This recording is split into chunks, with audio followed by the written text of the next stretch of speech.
All right, day 2. So it rained all night, rained all morning. We're pretty much packing up in the rain. Had a little bit of respite from the rain. It quit raining, so had time to cook me some breakfast, some coffee, and now we are getting ready to go pack that up. Guess we'll be packing up a wet tent, and then we'll be heading out. So don't know how much video and I'll be doing today for y'all, given that it's raining. I am trying out my new Z-Packs jacket, rain jacket, and Z-Packs, I guess Vertices rain jacket and Vertices pants. So hopefully those will do me right. I'll be letting you know if they don't, or even if they do. In the meantime, I'm going to go ahead and get packed up and get out of here. And we're going to make some miles. Probably be doing about 16-ish miles today. 16 to 18, something like that. So hopefully my feet will hold up with that. New shoes are doing good. La Sportiva, they're doing great. Noticeable difference in the weight on my feet versus my Salomon's. Salomon's did me righteous for 600 miles, so we'll see how long these last, and I'll let you know about that. Probably doing a review on that eventually. Alright, so let me get packed up here as best I can without getting everything absolutely muddy in the Vermud, and we will get on the road, get on the trail, and hopefully we'll have some decent weather, some clearing. I'll be able to show you some of the trail and just chat back with you. All right, out here for now.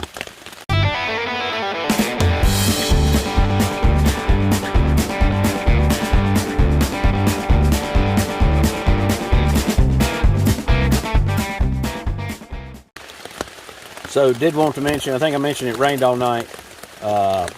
Probably took melatonin, so I went to bed about 9:30, probably slept till 1:30. So good, what's that, 3-4 hours of sleep solid, and then woke up and saw every hour. Didn't roll out of the sack until about 7-ish, just trying to wait the rain out. Of course, that's not going to happen. A couple times I woke myself up snoring, and it's funny when you wake yourself up snoring in the woods, you think, was that a bear? Was that a bear? Did I just hear a bear?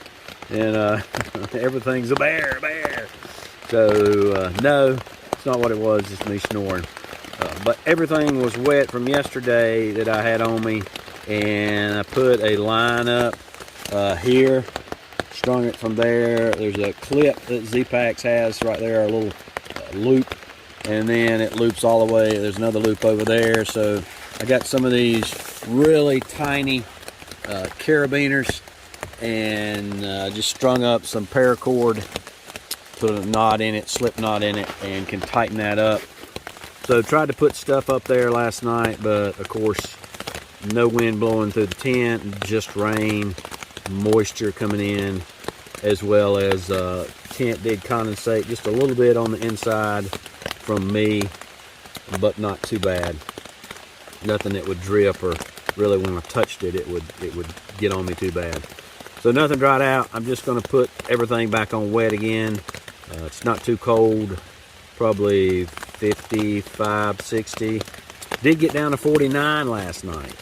So if it getting down to 49, I was right there at the threshold of being chilled. So it wasn't chilled, but pretty close to it with my Aegis Max, which is, originally when I bought it, it said it was a 35-degree bag. It ain't. It's probably a 55-degree bag, comfortable. Got down to 49, but I had a liner, so I was good to go. Inside the tent too, you stay a little warmer. But anyway, I'm putting on everything wet, socks and shoes and pants. Did change out my shirts, about it, just because it's going to get wet anyway walking in Vermud, so no point in starting over. And fortunately, we didn't have to cook inside the tent. We did get a little bit of break in the rain to do that. All right, Now I think I'm really out for till after we break camp.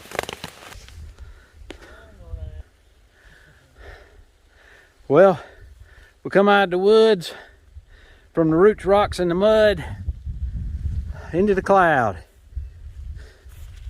Pretty cool. I have never hiked in mud before, so it's always, the AT is always characterized by roots and rocks. I mean, that's just it. It gets so much traffic, over 3 million people hit it every year. There's just gonna be roots and rocks. And I don't know if it's, I've never hiked in a place that had this kind of mud. So, in Vermont at least, we're gonna add roots, rocks, and muds. Mud. And there is no avoiding it. And then also the trail's overgrown, so you can see my pants are just sopping wet. And don't worry about putting on dry socks in the morning. Just put your stuff on the night before, because you're gonna be wet time you get 1/10 of a mile down the trailhead. So all the rain and everything they have is just trail. No way trail maintainers can keep up with what's canopied over the trail all over. Oh crap, see what I'm talking about? So now that's one thing about hiking here. We cannot, I don't know how other people do it, but we cannot do the miles that we typically do, because you're either picking your way through the mud, which I don't mind water, but I really don't want to get mud all in my shoes and stuff, cause blisters. But the you either picking your way through it, which takes time, or you're gonna walk through it. Well, if you walk through it, then the mud is not like walking just on a dirt trail somewhere. Mud sucks you in and slip and slide, and you're not gonna make the time you do. I'm convinced of that. So anyhow, this is the trail for now. I got this wild feeling it's gonna be like it's a lot of the way. Even up here, there's no rhododendron so far, but still a green tunnel. All right, let me pick my way through this mud, roots, and rocks. That might be a good something on a t-shirt. All right, driving on.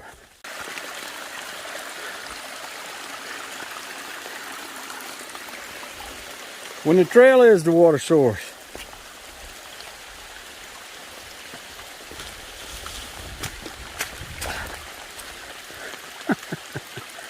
whew. I don't know what that is down there. We'll see in a minute. All right, we have come upon, let me broaden this out. We have come upon a pond.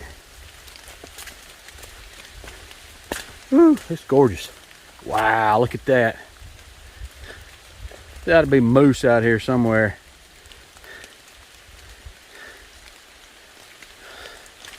Man, I'm sure Gut Hook's listed as what particular pond it is. I don't have a clue. I'll look it up and let y'all know when I figure it out.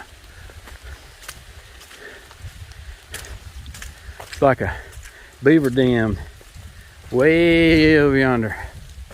Let me get over here and see if I can get a pull into that.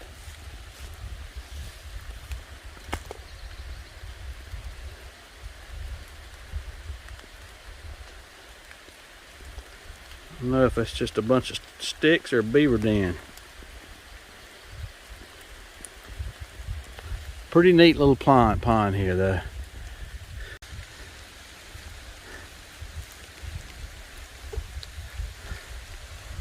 Yep, definitely a beaver pond, because that's what a beaver saws looks like, teeth marks, when he tries to saw a huge freaking tree. I don't know what he was going to do when you got that tree on the ground. But that just goes to show you how a beaver, he don't care how big something is. He's gonna work and work and work. And I bet he's still working on it to this day. He just is gone somewhere else. But that's pretty impressive for him to even attempt something. Look at the caliper on that. Just attempt something like that. So anyway, I don't see any out there other than their lodge way over yonder. Really, really neat place. All right, so this is one of a slew of beaver ponds we come across. This one, they've got these swamp boards to walk on. Come along, was trying to figure out how his feet are below the water level. Well, that's because this beaver has built this up. Right there's part of their dam, and it's all growed up in here. It's pretty, these little ponds back in here though. I'm glad somebody put this here. Looks like they had it a lot lower at one time. Lord of mercy. Bushwhack City. Let me put this down before I drop it. All right, so this is definitely the biggest water source or water we've seen so far. River back in the backwoods. Being ready to see how we're gonna get across it, but a lot of rain last night and night before that too, so doesn't surprise me. But speaking of water sources, so we have had zero problems with water sources on this. So you know, if you're coming through here anytime near the when I filmed this, which is weekend of July 4th through the 10th, you don't have to worry about rain. I mean, worry about water sources.